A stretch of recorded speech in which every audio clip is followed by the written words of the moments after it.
আমি যা বলতেছিলাম চলমান অবস্থায় আছি, শুধু মধ্যে একটু ব্রেক দিয়ে নিলাম যাতে ভিডিওটা ছোট থাকে এবং আপলোডিং এবং কাজের সুবিধা হয়। এখন আসেন আমরা জাতীয় পরিবারে যাই। কারণ আমি এখানে পাড়া মহল্লা থেকে নির্বাচনের মাধ্যমে আমার পরিষদ তৈরি করার সাথে একজন ভোটার প্রতিনিধি নির্বাচন করছি, আমার বইয়ে সব লেখা আছে। ওই ভোটার প্রতিনিধির মাধ্যমে দ্বারা আমি স্থানীয় পরিবার নির্বাচন করছি, স্থানীয় বা থানা পরিবার। এরপরে এখান থেকে একজন এমপি, প্রত্যেকটা থানার থেকে এই পরিষদের মাধ্যমে একজন এমপি সুদক্ষ, বিজ্ঞ এবং আমাদের নীতিমালা মোতাবেক মুক্তিযুদ্ধের চেতনা ভিত্তিক আর ইসলামিক চেতনা থাকবে, এটার সাথে কোনো স্বচ্ছ পবিত্র মানুষ তারাই হয় যারা নাকি আল্লাহ এবং আল্লাহ রসুলের সাথে সম্পৃক্ত থাকে।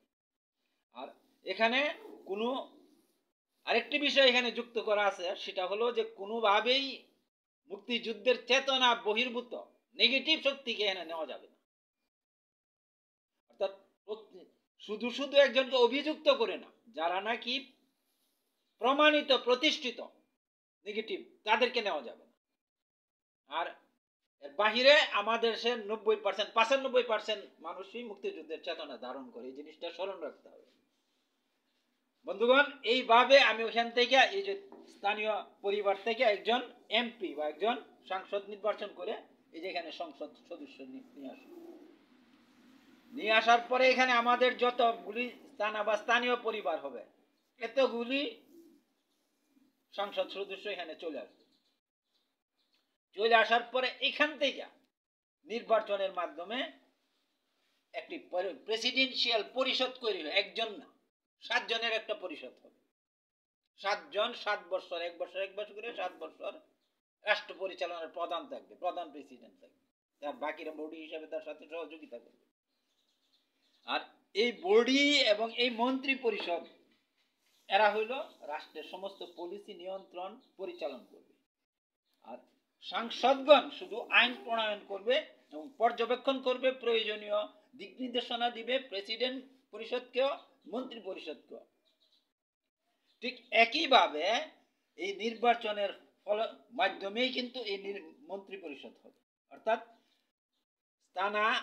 স্থানীয় পরিবার বা দেশের যে কোনো অঞ্চল থেকে যোগ্য, অভিজ্ঞ এবং নীতিমালা মোতাবেক ব্যক্তিদের নাম তালিকা তৈরি করে প্রত্যেক পোস্টের এগেনস্টে একটা করে তালিকা তৈরি করে নেবে নির্বাচন কমিশন।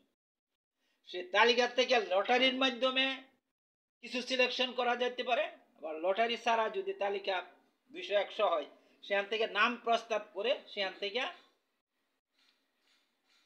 যাদেরকে আনা হবে তাদের 10 জন বা 20 জন বা 50 জন বা 500 জন হলো একটি মন্ত্রণালয়ের একটি মন্ত্রীর দায়িত্ব দেওয়ার জন্য। সেই মন্ত্রীদেরকে নির্বাচিত করবে সংসদ সদস্যগণ বৈশা প্রকাশ্য ভোটের মাধ্যমে। 150 জন, 10 জন যাদেরই নাম তালিকাতে থাকবে, অর্থাৎ কোনো বিষয়ের উপরে যারা দক্ষ তাদেরকে তালিকায় আনতে হবে। তালিকা থেকে তারা অর্থাৎ সংসদগণ নাম প্রস্তাব করবে, ওই নামের এগেনস্টে প্রকাশ্যে ভোট দিবে, দিয়ে একজনকে মন্ত্রীর দায়িত্ব দিবে। এটা হলো ব্যবস্থাপনার পরিচালনার কৌশলপত্র। এই মন্ত্রী আর প্রেসিডেন্ট পরিষদ যাই করবে, যা না করবে সবকিছু পাড়া মহল্লার পরিচালনা পরিষদ এবং সাধারণ জনগণ যে সিদ্ধান্তগুলি যে দিকে রায় দিবে সেই দিকে তাদেরকে কাজ করতে হবে। এবং পারিবারিক সংসদ সদস্যগণ শুধু তাই করতে পারবে যা সেখান থেকে, অর্থাৎ সাধারণ মানুষের দাবি এবং চাহিদা এর মোতাবেক তাদেরকে আইন প্রণয়ন করতে হবে। তাদের নিজেদের চিন্তা, নিজেদের আলোচনায় শুধু হবে না, যে কোনো বিষয় আলোচিত হবে একেবারে এখানে ওই পাড়া মহল্লাতে, প্রত্যেকটা দেশের আনাচে কানাচে প্রত্যেকটা নাগরিক জানবে যে কি হচ্ছে, কিভাবে হচ্ছে। শুধু জানবেই না, তারা মতামত দিবে, তারা সিদ্ধান্ত জানাবে। যেদিকে 70% সিদ্ধান্ত যাবে সাধারণ জনতা, এটা অটোমেটিক গৃহীত হবে এবং সংসদ সদস্যগণ এটা গ্রহণ করবে নির্বাচনের মাধ্যমে। কারণ সাংসদরা আসবেই তাদের প্রতিনিধিত্ব করার জন্য। বন্ধুগণ, এই বিষয়টাকে আরো পরিষ্কার করে যদি আমি বলতে চাই, এই বিষয়টা তো আমি আপনাদেরকে এর আগে পূর্ব বুঝাইছি, কিন্তু এখন এখানে এই ব্যবস্থার মাধ্যমে আমরা যে সংকটের মধ্যে পড়ছি জাতি, এই সংকট থেকে আমরা কিভাবে উত্তরাইতে দিতে পারবো? প্রথম কথা হলো, যখনই আমরা এই অবস্থাটা তৈরি করব, এখানে তো দলীয় কোনো লোক নাই, কাজে প্রতিপক্ষ বলতে কোনো দলের লোক, কোনো দল এই কথার তখন ভাববে না, এই কথা স্মরণ করবে না যে তাকে নেওয়া হয় নাই বা তাকে বঞ্চিত করা হয়েছে। আর এটা আমরা ঘোষণাই করে রাখবো এবং এটা তাদের সাথে ঐক্যমত্য হয়ে যেতে পারে যে বর্তমান জাতিকে রক্ষা করার জন্য, সমস্ত সংকটকে মোকাবেলা করার জন্য এবং শান্তিপূর্ণ জাতীয় সত্তার ভিত্তি রচনার জন্য আমরা সবাই, অর্থাৎ দল মত সবকিছু বাতিল, আমরা সবাই বাঙালি, আমরা বাংলাদেশি, আমাদের দেশ, আমাদের সার্বভৌম দেশ, আমাদের স্বাধীনতা আমরা রক্ষা করব। এই জন্য সকল বিভেদকে পিছনে ফেলে একমাত্র আল্লাহর নামে এবং আমাদের যে প্রিয় রসুল নেতা মুহাম্মদ মুহাম্মদ সাল্লাল্লাহু আলাইহি ওয়াসাল্লাম তাকে অনুসরণ করে শান্তির জন্য, শুধু শান্তির জন্য আমরা এই পথে হাঁটব। আর এই সংসদ গঠিত হওয়ার পর সাধারণ জনগণ যা চাবে, যে কোনো বিষয়, দলীয় বিষয়গুলি হোক, এই অর্থ লুটপাটের বিষয় হোক, হত্যাকারীদের বিচারের বিষয় হোক, যত যা হইতে পারে সকল বিষয়ের সাধারণ জনতার মতামত নিয়ে সাংসদগণ একটা আইন প্রণয়ন করবে। এই সমস্ত বিষয়ে প্রয়োজনে নতুন সংবিধান প্রয়োজন না, এই ব্যবস্থাপনার কারণে সংবিধান নতুন করে তৈরি করতে হবে বা বিশেষভাবে পরিবর্তন করতে হবে, করে এই সমস্ত সংকট যা আছে এখন, যেগুলি নিয়ে আমরা বিবাদ করতেছি নিজেদের মধ্যে, যেগুলি নিয়ে আমাদের মধ্যে বিশাল বিশাল মত পার্থক্য, হ্যাঁ, এই সমস্ত মত পার্থক্য একবারে তৃণমূল থেকে সর্বোচ্চ মহল পর্যন্ত সমূলে উৎপাটন করে ফেলতে হবে। আর সে উৎপাটন করবে সাধারণ জনগণ ঐক্যমতের ভিত্তিতে, তাদের মতামত দ্বারা। কোনো দলীয় কোনো ব্যক্তির এখানে প্রাধান্যের কিচ্ছু থাকবে না, শুধু আর কোনো ব্যক্তি ইচ্ছা করে কোনো কিছু করতেও পারবে না, সিস্টেম এটা নাই। শুধু এই মসজিদ কেন্দ্রিক হওয়ার কারণে, এখানে বৈশাখ ভোট দেওয়ার কারণে মানুষের মধ্যে এমনি আল্লাহ এবং আল্লাহ রসুলের ভয় কাজ করবে। আর এই প্রক্রিয়াতে মানুষগুলি স্বচ্ছতার দিকে ধাবিত হবে, আর স্বচ্ছতার দিকে ধাবিত হওয়ার ফলশ্রুতিতে আল্লাহ তাআলার মহাশক্তি দ্বারা আল্লাহ তাআলা আমাদেরকে সর্বময় সাহায্য করবে। আল্লাহ তাআলার একার ইচ্ছা সাহায্যই যথেষ্ট আমাদের।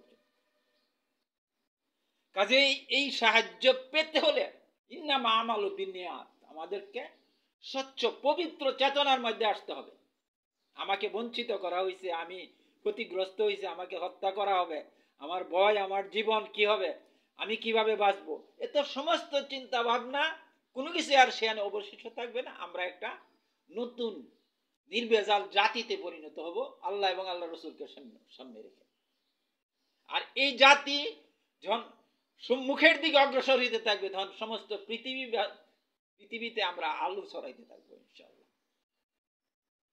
বন্ধুগণ, এই বিষয়টা কল্প কাহিনী নয়। আপনারা এটাকে কল্প কাহিনীর মতো, স্বপ্নের মতো মনে হইতে পারে আপনাদের কাছে, কিন্তু আমার কাছে তা না। কারণ আমি আজকে দীর্ঘ 40 বছর যাবত এগুলি নিয়ে গবেষণা করি, এই সমস্ত সাধনা করি, আর এর সাথে আমি আল্লাহ তাআলার কাছে রুনা জারি করি, আল্লাহ তাআলার কাছে কান্নাকাটি করি আমার জাতির জন্য, মানব জাতির জন্য, তার আল্লাহ তাআলার মহাপ্রোগ্রামের সাথে, অর্থাৎ আমাদের জীবন এবং আগামী যে জীবন, অর্থাৎ জান্নাতের যে আকাঙ্ক্ষা, সেটা পূর্ণতার জন্য আমি যা আমার গবেষণায়, আমার চোখ দিয়ে আল্লাহ তাআলা আমাকে যা দিয়েছেন, যা দেখাইছেন, তার থেকে আপনাদেরকে আমি পরিষ্কারভাবে এই সুসংবাদ দিতে চাই। যদি না আমাদেরকে এই পথে যাইতে হবে, আল্লাহ তাআলা এটাই চাচ্ছেন। আর এর মাধ্যমে আমরা একটা আদর্শ না, একটা এমন মডেল জাতিতে পরিণত হব, যে জাতি পৃথিবীতে একমাত্র আলুর সৃষ্টিকারী, আলুর বিতরণকারী, আলু বিচ্ছরিত হইতে থাকবে আমাদের, আর আমাদেরকে দেখে অন্যরা এদিকে আগায় আসবে ইনশাআল্লাহ। আমরা এই যে বিষয়টি আমি আপনাদের সম্মুখে উপস্থাপন করলাম, আমি আবারও শেষ করার পূর্বে ছাত্রদেরকে, বিশেষ করে ঢাকা ভার্সিটির ছাত্রদেরকে সম্মুখে রেখে বলছি, আপনারা সেনা প্রধানের সাথে আলোচনা করে সেনাবাহিনীর সদস্যদেরকে সাথে নিয়ে পাড়া মহল্লা পরিবারগুলিতে নির্বাচন শুরু করুন। যে ভোটার আছে প্রত্যেক এলাকার ভোটারদেরকে এই বিষয়গুলি অবহিত করে প্রথম সব জায়গায় সর্বত্র, বিশেষ করে ছাত্রদেরকেই তাদের নিজ নিজ এলাকায়, নিজ নিজ মহল্লা, পাড়া মহল্লাতে এই বিষয়গুলি নেতৃত্ব দিয়ে বলতে হবে যে এই বিষয়, এরকম ঘটনা, আমরা এটার দিকে যেতে চাই, তোমরা কি বলো। দেখবেন প্রত্যেক পাড়া মহল্লার 100%, 90%, 99% জনতা এটার সাথে চলে আসবে। তখন এখানকার যে ভোটার আছেন তাদেরকে নিয়ে, নারী পুরুষ সবাইকে মসজিদে একত্রিত করে প্রকাশ্যে ভোটের মাধ্যমে এই কাজটা শুরু করবে।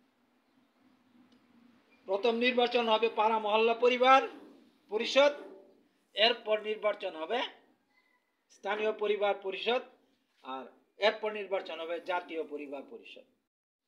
আর এই ভিতরে আভ্যন্তরীণ নির্বাচন, এটা পাড়া মহল্লার বাসী নিজেদের কাজ। এই সংগঠন এটা আমরা দেখাই দিব, এটা পাড়া মহল্লা এই নির্বাচন যারা হবে, যারা নাকি পাড়া মহল্লার পরিচালক হবে, তাদের মধ্যে তারা নিজেরাই নির্বাচন করে অঙ্গ সংগঠনগুলি তৈরি করে নেবে। এই প্রক্রিয়াতে আমরা একটা বুনিয়ানুম মারসুস, কোরআনের ভাষায় সীসাগলিত প্রাচীরের মতো একটা শক্তিশালী জাতিতে পরিণত। আমাদের মধ্যে বিভেদ মানুষের মধ্যে থাকবে, বিভিন্ন বিষয় নিয়ে যত যাই হোক হবে, কিন্তু সেগুলি চলতে পারবে না। আমাদের শান্তিপূর্ণ এক ব্যবস্থাপনার কারণে, আল্লাহ তাআলার সাহায্যের কারণে আমরা সবকিছু দ্রুততম সময়ে সমাধান করে ফেলবো এবং আমরা আমাদের সম্মুখের দিকে, আল্লাহর দিকে, আল্লাহ রসুলের দিকে, জান্নাতের দিকে আগায় যেতে পারি। বন্ধুগণ, আমি এখানে থেমে যাচ্ছি, আপনারা আসুন আমরা এই কাজ শুরু করে দিই। আর আমাদের দেরি করার সময় নেই, কারণ আমাদের হাতে খুবই অল্প সময়। দেখেন, একদল কিন্তু যুদ্ধের ঘোষণা দিয়েই ফেলছে।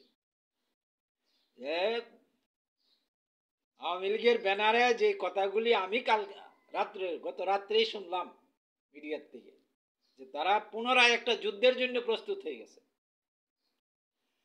বুঝেন, এবার যদি এরকম কিছু হয়, তারা বলতেছে যে স্বাধীনতা রক্ষা করার জন্য যুদ্ধ করবে।